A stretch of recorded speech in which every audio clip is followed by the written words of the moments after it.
Throughout the research of my documentary, radio advert and DPS, I used PowerPoint, Word and Canva.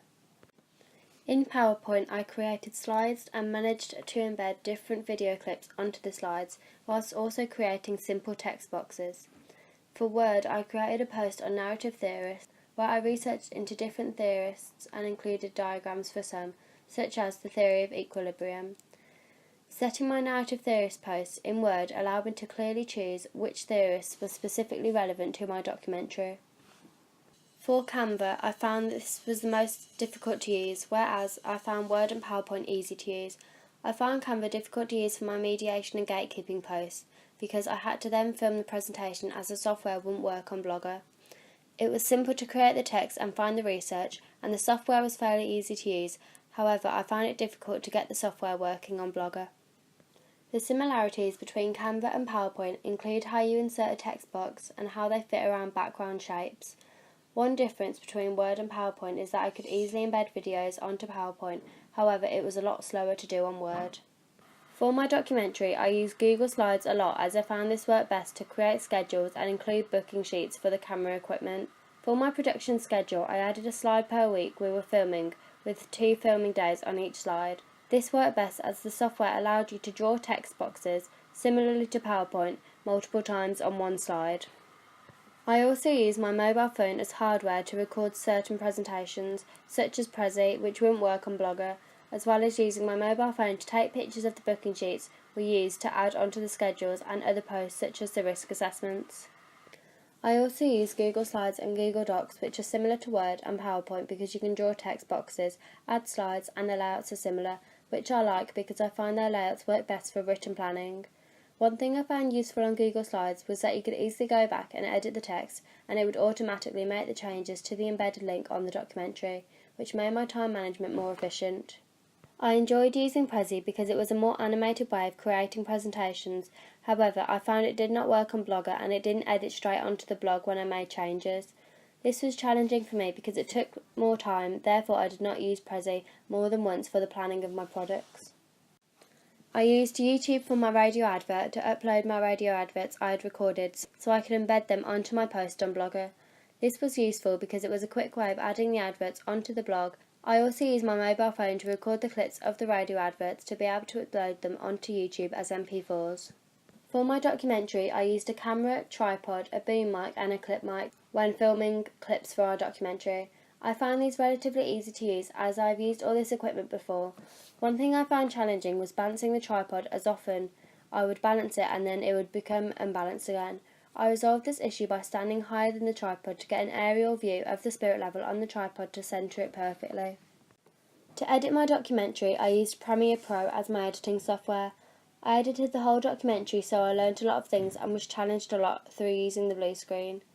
I added an exponential fade to the music to fade it in and out in places, and I overlaid archival footage of spinning social media logos into the sections of the presenter at the start to make the documentary more interesting. I used Colour Key to correct sections of the presenting where the background was edited to be social media logos instead of the blue screen. I put the clip of the vox pop over the background on V2 and put the background on V1.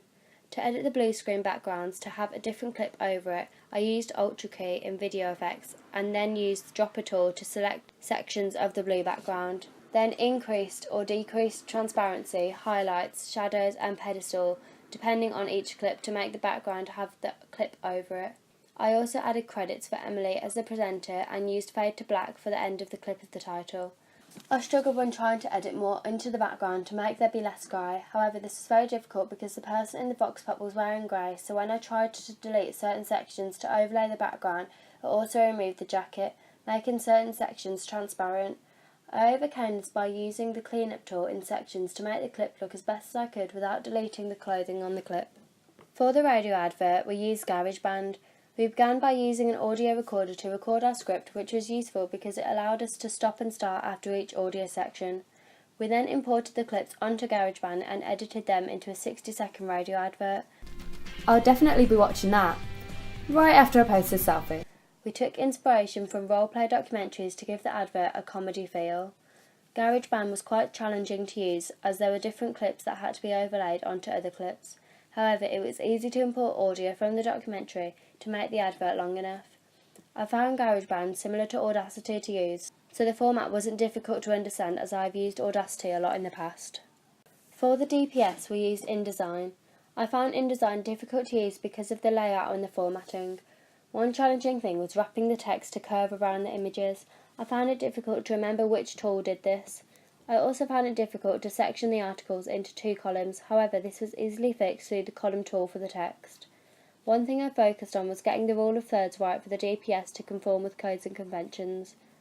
To take additional images for our DPS, I used a camera to take the photographs in front of the blue screen. I found this easy because I have lots of experience using cameras. However, one thing I found challenging was changing the lighting I used to balance out the exposure of the images. For question 1, question 3 and question 4, I used Windows Movie Maker to edit on. I found this easy to use as I use it a lot. I used the split tool to cut my clips and audio and managed to easily overlay my audio clips onto the video. I found Movie Maker different and easier than Premiere Pro to use as it is simpler and didn't require complex video editing and overlaying. I also used Word to plan video scripts and my mobile phone to record voiceovers for videos. These are both easy to use as Word is a software I'm familiar with, and I used the voice memos option on my phone, then uploaded them to my iCloud drive to access them on the computer and import them into Movie Maker. I used Visme and JPEGs for question 1 to analyse my DPS because I wanted to use different software.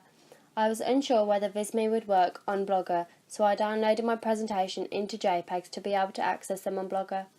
I used Google Slides for question 2 to show how my products combine. This was easy to use as it was similar to PowerPoint in the way that you create a presentation using slides. I found Google Slides easier to embed onto Blogger because there was an embedded link, whereas on PowerPoint I had to upload the presentation to SlideShare or Scribed and get an embedded code from there, which was more time consuming. I used Audacity to edit my analysis for my radio advert for question 1. I found this easy to use because I have used Audacity a lot. I first recorded the clips on my phone and imported them onto the iCloud drive, while I accessed them on my computer to import onto Audacity. For Audacity, I use the Align Tracks with Cursor option a lot to move different audio tracks along the entire track. I found Audacity different and easier than GarageBand because I'm used to Audacity and think the functions and layout is a lot easier to understand.